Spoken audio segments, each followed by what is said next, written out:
Welcome to Grow Virtually, an online horticultural educational program presented by the Master Gardener Volunteers of Cobb County. Under the guidance of the University of Georgia Cooperative Extension Service, we grow gardeners. Master Gardener Carolyn Sqrow, Gardening Tasks by the Month. Hello, fellow gardeners. My name is Carolyn Sqrow, and I've been a master gardener since 2016. When I was growing up as a child, I loved to garden and continue to do that here in Georgia. But when I moved to Georgia in 2000, I quickly learned that this was not the Midwest. And as I was introduced to red Georgia clay. When I resigned from work and retired, I quickly signed up to become a master gardener of Cobb County. And I've enjoyed learning more and more about gardening here in Georgia, in this Piedmont region of Georgia, and in the 7B climate zone. For fun, we're going to add to our New Year's resolutions. Where are we going to start and how are we going to get there? Well, first, we need to know what we have. So January's a great time to take an inventory if you've never done that before, and also make a landscape of your property. So what I'm going to have you do, if you haven't taken an inventory, is get a notebook, go outside, walk around your yard, and write down what you have and where you have it. It doesn't need to be fancy, but we need to know what you have in order for you to make a decision if your plant's in the right place. Also, many of you have plat plans from when you moved into your house or surveys. If you don't have that, possibly your neighborhood association has a copy.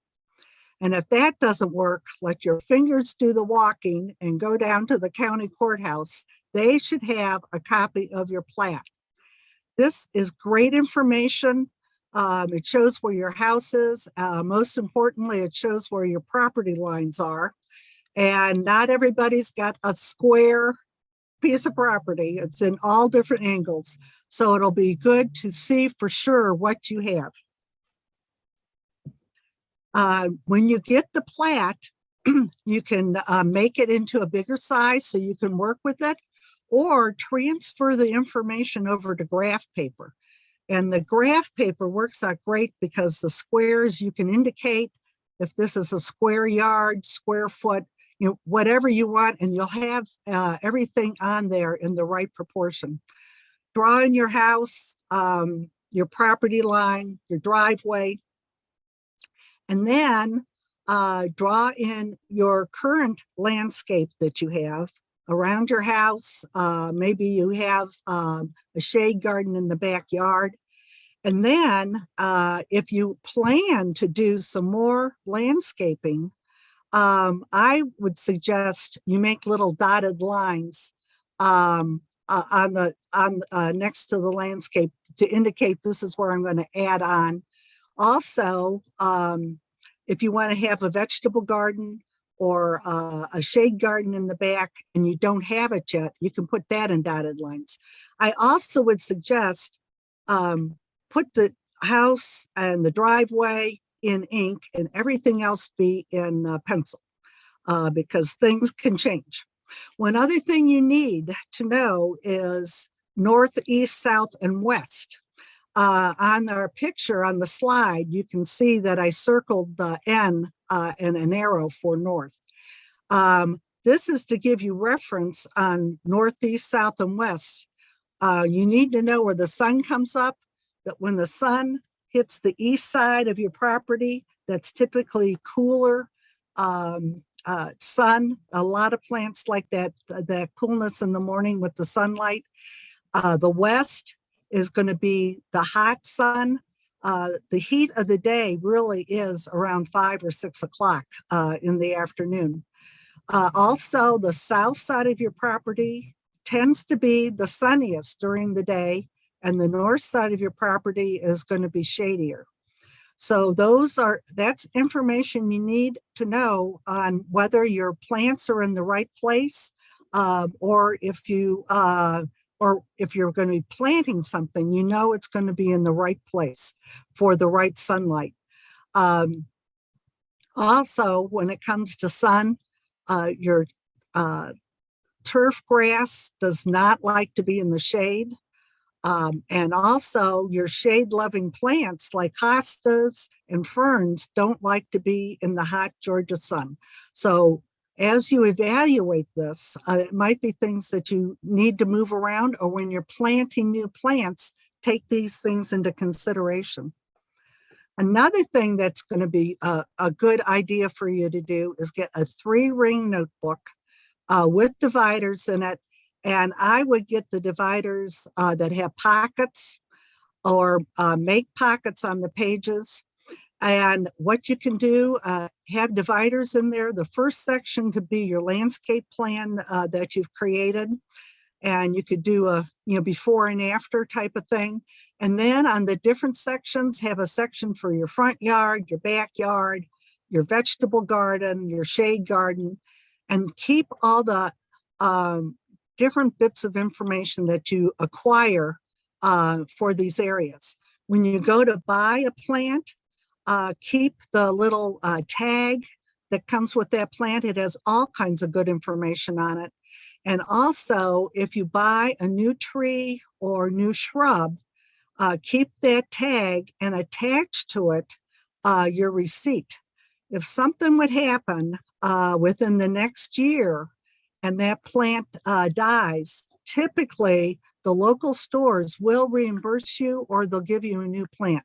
That doesn't happen on marigolds or a tomato plant, because there's all kinds of things that they would die, but a tree or a shrub, they pretty much try to make sure they're living. Then also, one more thing that you need to do, which is what we're going to be working on today, is you want to prepare a maintenance calendar. And what I got for Christmas this year is a day planner. And as I was preparing this lecture, I realized I had the perfect notebook for my planner. So in this particular planner, I have a very nice calendar for each month, and nice squares that I can put information on. On the side, I have listed things that I want to do for the month. I also have a space to put in temperatures. You want to keep track of what the temperature is for the month, especially beginning to end. And also on a monthly or weekly basis, you want to know how much rainfall you have. And then another thing on the different particular days is I have a full page to write down what I've done. And if I'm putting a plant in here, I'm going to put that plant down. You want to do the what, where, when, and how about that plant, and have all kinds of good reference material. You may have to come back and look up that info in 3 or 4 months. Or next year, it's going to be a good review on what's happened. You can review what you're doing. So you've got something in writing, and it's going to be great information for you. Oops, wait a minute, excuse me. I got something that came up here. Okay. All right, then for January, we're going to start on our month here. If you have not done one before, one of the first things that you should try to do is have a soil test of the different areas that you're going to be working on. It's going to be overwhelming for you to do your entire yard by yourself this year, but pick out, start small, stay simple, pick out a couple parts of your yard that you want to work on. So maybe you've got a flower bed along your front sidewalk that you want to enhance. You might want to add a vegetable garden in the backyard. So take soil tests of those areas. Take soil tests maybe of your grass in the front yard. It is recommended that you have a soil test every 3 years. The soil test costs $9. You will obtain a bag from the Master Gardener office at Cobb County Extension, which our building is near the corner of Atlanta Road and South Cobb. We can give you a bag. You return it with 2 cups of clean soil. Take the debris out. It's dry soil. We'll send it off to UGA with the cost of $9 a bag. And then they will send you back via email an analysis of your soil. And they're going to tell you some of the nutrients that are in there, the potassium, the phosphorus, the sodium. And also they're going to tell you what the acidity of your ground is. And depending on what plant you have there, they will tell you what adjustments you need to make. So if you're doing your front section of your flower bed, and maybe you want to have azaleas in there, you put that down on your bag saying that this is for azaleas. Your vegetable garden, just say vegetable garden. And if you're doing a sample of your lawn, say that this is for zoysia, and they will send you information back specific to that. And then your goal should be over a 3-year period, you hit every section of your yard. You may not personally be working on your yard. You're going to do some things yourself. You're going to pay to have somebody help you possibly, or you're going to recruit friends and neighbors to help you. But whether you're doing it yourself or not, you need to know what's going on and to be able to make good decisions about where plants need to go and how they need to be taken care of. So it's good to know about your entire yard, whether you are individually working on it or not. Another thing that you can do in January, after you've gotten all this paperwork done, is it is a good time to plant trees and shrubs if that's on your agenda. You're going to be planting this as long as the ground is not frozen. And you can actually plant up to the end of February. The planting season typically is fall and winter up to the end of February, as long as the ground's not frozen. So that gives you an opportunity for the plants to establish themselves, get the root system going, and be able to tolerate the hot Georgia sun in the summertime. Also, after you've planted the shrubs and the trees, you need to put mulch down. You want 2 to 3 inches of organic mulch around your plants, but do not have the mulch touch the tree trunk or the trunk of your bushes. Pull the mulch back 2 to 3 inches, and this is to make a hindrance barrier for disease and bugs. Then in January also, this is a great time to look through seed catalogs and garden magazines and get all kinds of ideas. If you would like to start planting seeds in your house, now's a good time to start doing that. And I'm going to explain that on the next slide. In February, you can start pruning your trees and shrubs. We have a growing virtual program in March about pruning.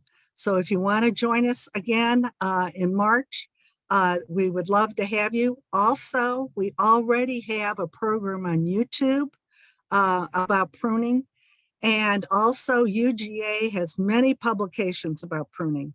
So it is important to do the pruning at the right time and the right way. One thing that you want to avoid with shrubs is you do not want to prune shrubs that flower in the springtime. and that would be like your azaleas. So hold off on pruning azaleas until after they have bloomed, and that's usually going to be the end of May, beginning of June. Also, number one rule for pruning, if you need a ladder, call a certified arborist. And we also have a link to find one in the Georgia area. We have their website listed. It is not worth you falling off the ladder, and injuries have no age limit. So any age group is at risk. Also, you can cut back your perennials like your roses. And even though they are blooming in the spring, these can be cut back because they're going to grow and then set their buds. So for tea roses and knockout roses, you're going to cut those back to 12 to 18 inches. Cut out any branches that are dead, get rid of those, and then trim back your roses to the shape that you want to have them. The exception here is if you have climbing roses. Do not prune climbing roses until after they bloom. So they're in the same category as like the azaleas. And then also you can start flower seeds if you want to. And that would be like geraniums, petunias, salvia. That can be grown inside if you want to do that. And that's a whole different experience. Buying the plants, I don't want you to think you're horrible because you're buying the plants and not planting them. It's what you want to do, what gardening experiences you want to have, and what you feel you can handle. So the next slide is I'm going to talk more about the indoor planting. You're going to again plant trees and bushes for if you want an orchard. Now, fruit trees are a little bit harder to handle.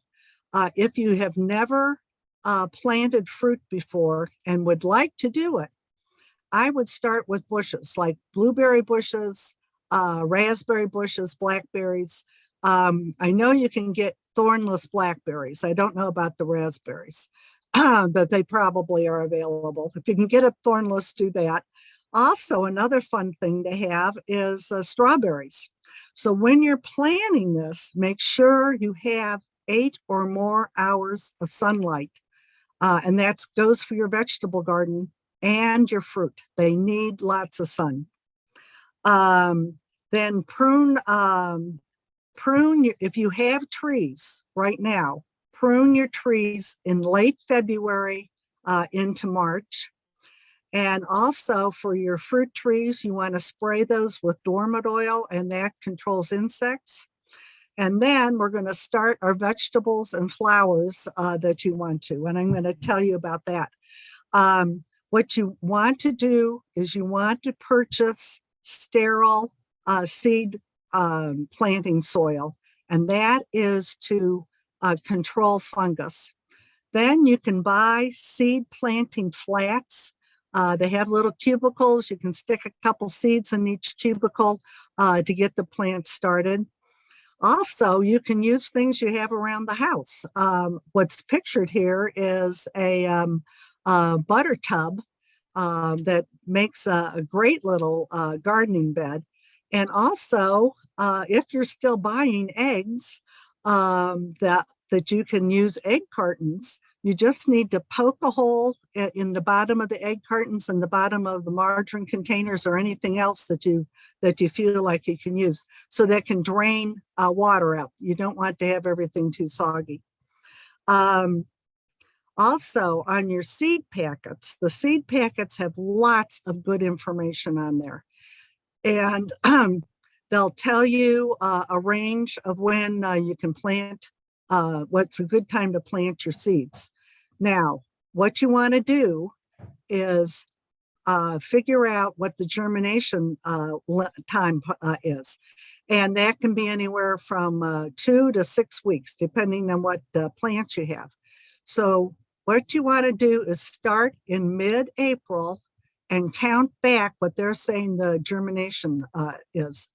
So typically our last frost is our favorite IRS day, April 15th. And if this is going to be a 4-week germination, you go back to April 15th, March 15th.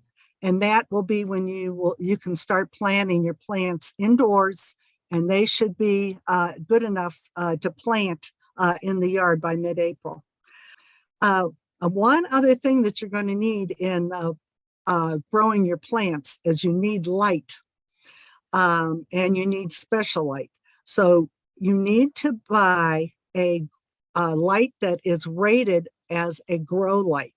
So if you just have like these 2 little tubs that's shown on your slide here, you probably just need a spotlight. I happen to have a workbench in my basement that's dedicated to my garden, and I was able to attain grow lights that were fluorescent bulbs. So I had those long white fluorescent bulbs that are rated as grow lights. I have them on a chain. And so when I plant my new seedlings, I have the light close to my seedlings so that that warms the soil. They'll start growing. As the plants grow, I raise my light. And this is going to create a bushy plant. If the light is too far away, the plant's going to grow to the light, and you're going to get a tall, stringy, leggy plant, and you don't want that. So keep your light low. Then in March, you can start fertilizing your landscape shrubs and also winter annuals. And that is something that you might have planted last fall, which would be your petunias, snapdragons, ornamental kale. So those need to be perked up for the spring, put a little bit of fertilizer on them. And also, you're going to start seeing your hostas start to come up and other spring perennials that emerge like that. Just as they're starting to come up is when you want to divide the plants if you want to. Also, you're going to continue in March to prune your ornamentals, but you're going to avoid the azaleas. Also, it's time to put down pre-emergent herbicides on your lawn, and that's going to end up controlling your summer weeds. In March, for your edibles, you're going to spray your fruit trees for disease and insects, and the buds on those trees are starting to come out now. So you're going to be attracting pollinators like the bees and birds. Flies are a pollinator. So those insects and birds come around during the day. So if you're going to spray your your fruit trees, you want to do it in the early evening when they are no longer around. And look for on your label directions for the amount and the timing, frequency, the intervals that you'll have for spraying these. Also, be careful when you're spraying. You need to have gloves on, long sleeves, long pants. You don't want to get hurt yourself. It's going to be time to fertilize your fruit trees and your bushes, but do that according to your soil test. And then you can begin planting cool vegetables in the garden. And that's from seeds, your seedlings that you've planted, and even your purchased plants. You're going to be mulching around there. Now, the seeds that you're going to be planting are going to be like your lettuce, radishes. Also, I've planted, you can actually get seeds that say spring mix, like you buy in the grocery store. Baby kale. So all those are fun to do. What you want to do, again, is read the directions on the packages. If you're going to have a couple rows, if you have 3 or 4 different things, you'll have that many rows. But on the package, it'll tell you how far apart to put the rows. And I'm just making a number up, but say it's 12 inches. you want to put mulch between those rows. The best thing to do is get regular newspaper, cut it. If it's 12-inch spread, I would cut a strip 10 inches wide. Do it the whole length of the newspaper or however long your row is. Put wet 2 and 3 sheets of these strips at a time of newspaper. Lay those down between your rows and then put the mulch on top of it. That's going to hinder weeds from growing because it's not going to get any light. The mulch is going to keep everything moist and warm. So it's a win-win situation. Again, water thoroughly. Don't just sprinkle things. The water doesn't go down far enough. You need to give it a deep soak. But again, read your instructions on your packet for their recommendations. Plants and really all your landscape needs 1 inch of water a week. So keep track of what's happening weather-wise and supplement on your watering. And also, you could start summer seeds, summer vegetables indoors. And that would be like your tomato plants, eggplant, and maybe some green peppers. So those can start inside also. April's a beautiful month in Georgia. So many things are flowering. What you want to try and do though is keep your, you want to have a line of defense for your landscape against disease. And the first line of defense is to clean up your bed. So keep it pruned, get rid of trim off dead limbs if you see them, get rid of the twigs and spent flowers. The second line of defense is to spray for disease and insects. And that's your roses, your azaleas. And then your third line of defense is to fertilize your ornamentals and your bulbs. You're going to be creating a strong, healthy plant. And that is your best line of defense against disease and insects, is a healthy plant. It's now time to put post-emergence for crabgrass control. Again, you want to get on this as soon as you start to see it. So as soon as it starts to pop up, get the weed killer control out there. Also, it's time to fertilize your lawn. So check the fertilizer and get one that applies to the type of lawn you have. Also in your orchard, it's time to spray your fruit trees for disease and insects again. And again, do that in the evening. For sure, you're going to have the pollinators around by April. At the end of May, at the end of April and into May, it's going to be time to start putting things into the ground that you've been growing inside, or plants that you buy. So if you have grown from seed a tomato plant, or you're buying a tomato plant, it's around the time to put them into the ground. The restriction is the temperature of the ground. So you need to buy an oven thermometer, and this is a long stick thermometer, and you're going to stick it in the ground 2 inches and see what the temperature is. And it needs to be 65 degrees or more. So depending on what the weather is in March and April, if it's warm, you'll be able to plant in April. If not, it's going to be into May.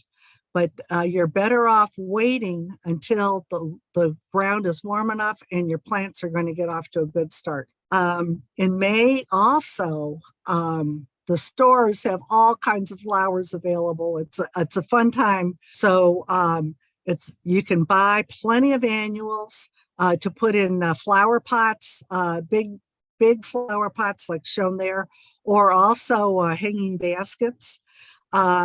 And you're going to use a water-soluble fertilizer on those.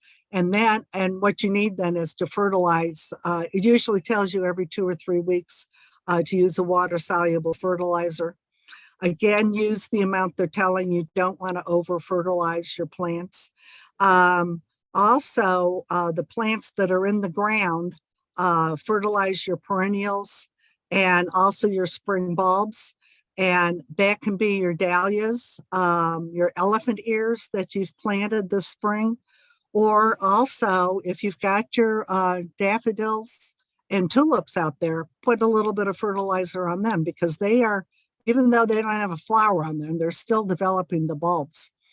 And don't overlook your lawn. The lawn can get away from you height-wise real fast when the weather's getting warm. So let's don't cut the lawn too short. Only cut 1/3 of the lawn at a time. And also double check our website about turf, and each type of lawn needs to be a different height. So check that out, and so you have the right kind.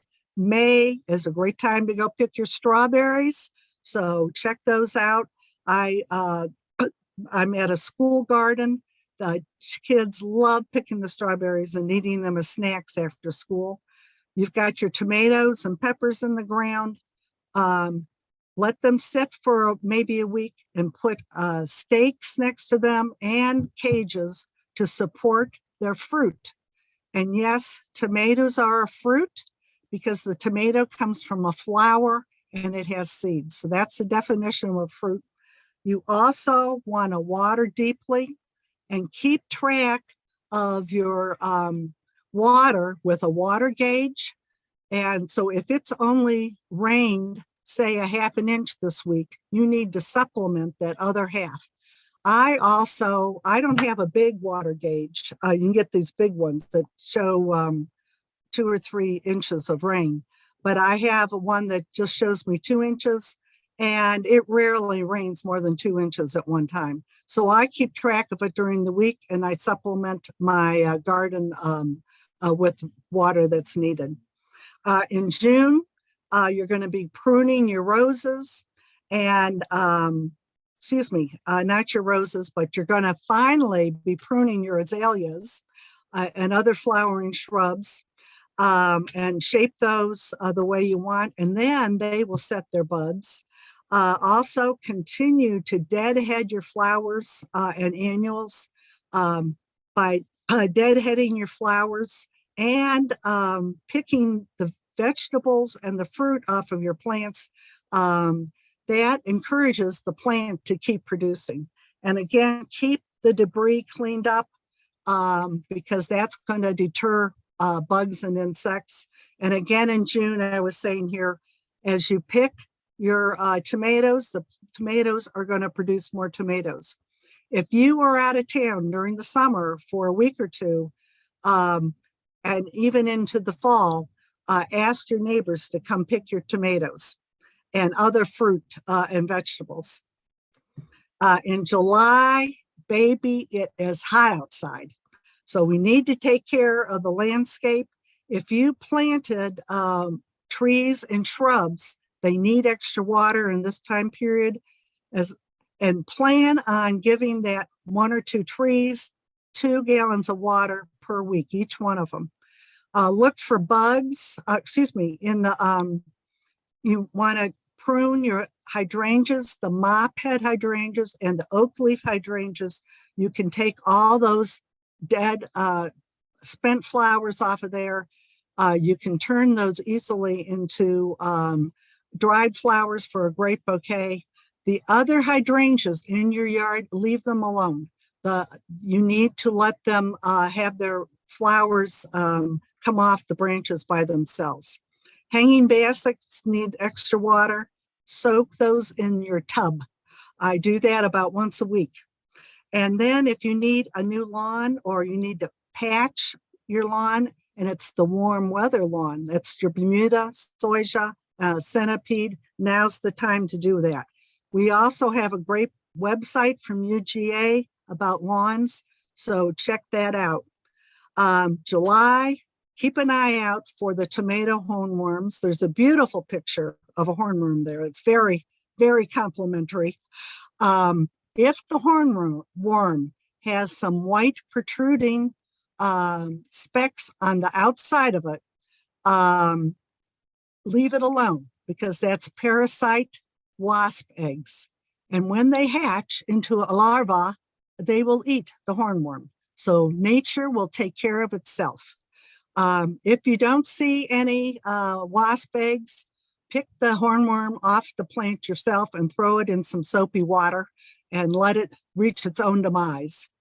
Now's the time to start reviewing your gardens for the fall and winter and order seeds if you need them. And the same thing with your landscape. You're going to be looking ahead for trees and shrubs if you want them. Check out the local landscapers, see if they have what you want. If not, place an order, because you're going to be planting these things in October. If you have to order something, it may take a while to get there. And also order bulbs if you want to have daffodils and you need some more. Now's the time to check out to see where the daffodils are. You can order them and they send them when you need them. In August, start your fall seeds if you want to. If it's super hot, which it does get in August, place a shade cloth over your vegetables that are flowering to help them grow more fruit. If you've got sunflower seeds and you want some, you're going to have to take aggressive action. Put cheesecloth over one or two of the sunflowers so that you can have your own seeds and not just the birds. September, plant annuals and perennials, and that's your snapdragons. Or if you want to, your sedum, which is pictured here, or chrysanthemums. In the fall is the time to reseed your fescue. Fescue slowly dies, but it's easy to keep it going by reseeding every year, and check that out on our website. And you're also going to be putting down herbicides mid-month on your lawn. If you have just reseeded your fescue, though, hold off till October. And in September, you're harvesting your squash and pumpkins. If you want to eat your pumpkin, you've got to let it cure. So when it's ripe, pick it with a stem on it, like it's shown in that picture. Wash it off with bleach, water solution, let it dry, and let it sit in a cool, dry place for a couple of weeks. Same thing with winter squash. They're going to develop more sweetness with the carbohydrates inside. Similarly, you need to do that with sweet potatoes. When you dig those up, just brush the dirt off of them and let them sit for a couple of weeks, and you'll have good sweet potatoes. Again, keep up with the debris. In fall is a good time to plant and assess your garden, move things around. If you're planting trees that have leaves on them, wait till the leaves are off. Those are your deciduous trees. When the leaves are off, it's a dormant plant. Evergreens, though, you can do earlier in the year, and they'll tolerate being planted in mid-September. If you're planting bulbs, the temperatures need to be lower, so it has to be below 60 degrees. So get your thermometer out again. Also, you're going to continue harvesting. You can still keep planting outside if you want to, and that can be your collard greens, your turnip greens, kale. And then also, if you have perennial herbs, you can prune those, and so that you're going to have nice, well-developed branches in the spring. November, review your garden, make notes, look for the good, the bad, and the ugly. Winterize your roses, put 4 to 6 inches of mulch around your roses. Dig up your summer bulbs, which is like your dahlias and your elephant ears. Brush off the dirt and store them in a dry place. And then you can fertilize your fescue again. In November, you can start a compost pile if you want to. Put your leaves and your grass in there and save it for the spring as mulch. If you have fruit trees, You need to watch out for rodents and rabbits eating the bark. Their bark is thin. It's not like an oak tree. And so you need to protect that. First line of defense is keep the mulch 2 to 3 inches away. If you need more protection, put chicken wire up to 18 inches tall around the fruit trees and possibly your blueberries. Mulch your strawberries with pine straw.